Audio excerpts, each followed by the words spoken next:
Bonjour les enfants. Avec le dimanche des rameaux, nous entrons dans la semaine sainte. Alors on ne se retrouve pas pour un télécaté comme d'habitude, mais on voulait simplement vous expliquer un petit peu ce que l'Église célèbre aujourd'hui. En particulier avec des extraits de ce petit film que certains d'entre vous connaissent déjà, Il était une fois Jésus. Voilà, excellent petit film. Alors vous savez que Jésus, pendant 3 ans, n'avait pas arrêté d'aller de village en village, accompagné des 12 apôtres, accompagné par des femmes aussi et par d'autres hommes, pour parler de Dieu son Père et du royaume des cieux. Au fond, c'était les pauvres gens qui avaient le mieux compris ce qu'était cette histoire de royaume.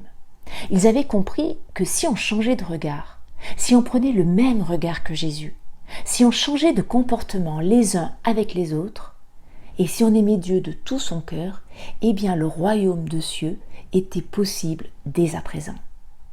Il y avait également les grands prêtres. Alors eux, ils n'ont pas du tout aimé ce que disait Jésus. En principe, c'était leur travail à eux de parler de Dieu. Et voilà que Jésus en parlait d'une façon complètement différente, avec confiance, avec assurance, avec autorité même, et d'une manière qui touchait beaucoup plus le cœur des gens. Alors petit à petit, les grands prêtres se sont mis très en colère contre Jésus, et ils voulaient le faire mourir. Mais ils n'osaient pas parce qu'ils voyaient bien que la foule aimait Jésus. Alors ils attendaient le moment favorable. Il y avait également les Romains. Alors les Romains, ces histoires de religion, c'était pas leur problème. Eux, ce qu'ils voulaient surtout, c'est que ça reste calme, qu'il n'y ait pas de manifestation, de révolte, de rébellion. Voilà, que le calme reste dans le pays. Et puis il y avait aussi des personnes, comme Judas, qui ont mal compris ce que disait Jésus. Eux, ils ont compris que Jésus pouvait devenir un roi comme les autres rois, comme dans n'importe quel pays. Et ils étaient même prêts à faire la guerre pour ça et à prendre les armes. Sérieux. Vous imaginez, vous, Jésus, qui prend une épée et qui va tuer des gens pour devenir un roi? L'arme de Jésus, c'est l'amour. Jésus ne tue pas, il soigne et relève ceux qui sont malades ou perdus. Alors, au début de cet épisode, beaucoup de Juifs venaient se rendre à Jérusalem pour une grande fête, la fête de la Pâque. C'était une fête qui commémorait la sortie d'Égypte du peuple qui avait été esclave pendant très longtemps, et il est guidé par Moïse. À ce moment-là, toutes les familles se rendaient à Jérusalem. Ils allaient habiter chez des amis ou chez la famille. Et puis quand les maisons étaient pleines, ils campaient sur les collines alentours. Et pendant quelques jours, ils célébraient Dieu, ils chantaient la gloire de Dieu, ils remerciaient Dieu, ils mangeaient tous ensemble et faisaient la fête. Et Jésus, comme tous les autres Juifs, est venu également à Jérusalem. Mais cette année-là, c'était un petit peu différent. Parce que Jésus était devenu connu de tous. Tout le monde avait entendu parler de lui et des magnifiques miracles et signes qui accompagnaient sa venue partout. Alors quand Jésus est arrivé à Jérusalem, tous les pauvres gens ont souhaité l'accueillir comme un roi. Ils ont pris des branches, des palmes pour le saluer avec joie. Jésus était monté sur un petit âne pour faire comme un roi, mais un petit roi des pauvres. Les personnes mettaient aussi des manteaux sur le sol pour éviter que Jésus se blesse ou se salisse les pieds. Tout le monde voulait accueillir Jésus comme un roi des pauvres et des petits. Êtes-vous prêts? Le moment est venu.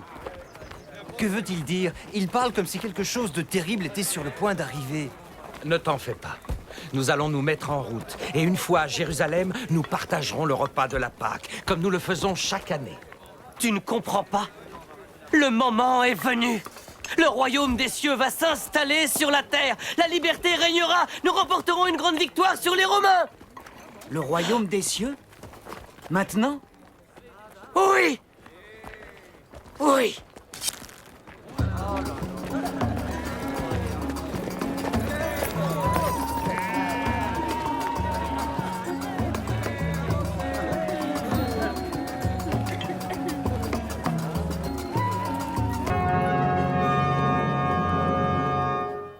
Gaius Vellius Quintilius, tribun militaire, centurion de la 12e Légion, préfet du détachement des 9 légions et tribun de la 13e cohorte urbaine. J'avais demandé un commandant expérimenté. Il semblerait qu'on l'ait trouvé. Tribun, le commandant de la garnison t'a-t-il mis au courant des coutumes pour le moins curieuses des Juifs? C'est-à-dire, Excellence? C'est-à-dire la Pâque. Elle est pour bientôt. On ne m'en a rien dit. Non. Ah, voilà qui me surprend. La Pâque juive est une sorte de célébration de la liberté.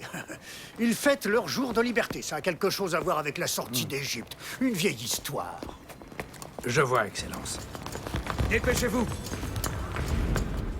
Les Juifs des 4 coins de l'Empire se rassemblent ici avec tous ceux de Judée et ces affreux pèlerins venus du Nord. Les Galiléens, ce sont les pires.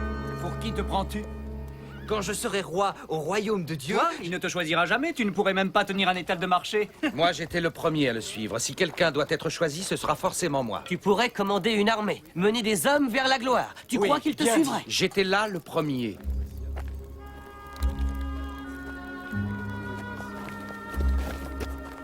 Vas-y, pose-lui la question, Judas. Seigneur, Nous attendions ton retour pour que tu nous dises qui de nous sera le plus grand au royaume des cieux.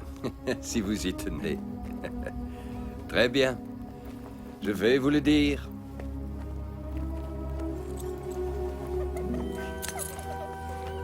À moins que vous ne changiez du tout au tout et que vous deveniez comme de jeunes enfants, vous n'entrerez même pas au royaume des cieux.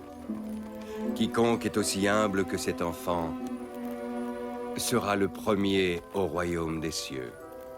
Maître, viens t'asseoir avec nous. Que doit faire un homme pour être sauvé? Vous devez avoir foi en le Seigneur votre Dieu, croire en lui de tout votre cœur et d'autre part, il vous faudra apprendre à aimer votre prochain comme vous-même.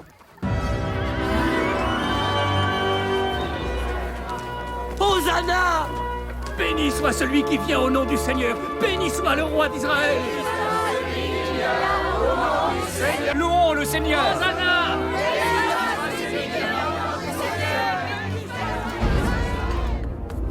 Quoi? Les Galiléens sont arrivés. Il faut agir, Seigneur Caïphe.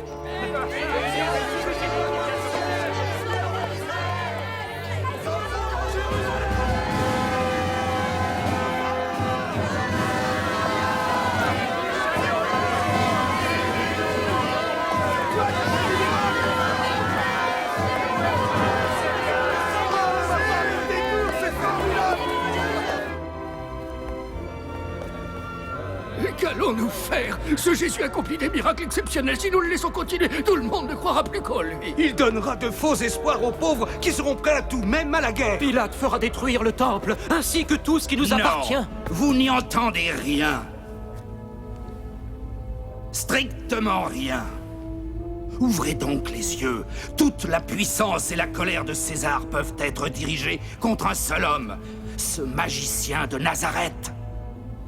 Qu'un seul homme meure, et la nation et son peuple seront sauvés. Combien seriez-vous prêt à me donner si je vous menais jusqu'à Jésus? Vous avez compris que cette semaine n'allait pas être seulement une semaine de fête et de joie, car décidément, il y a trop de personnes menaçantes autour de Jésus qui veulent lui faire du mal.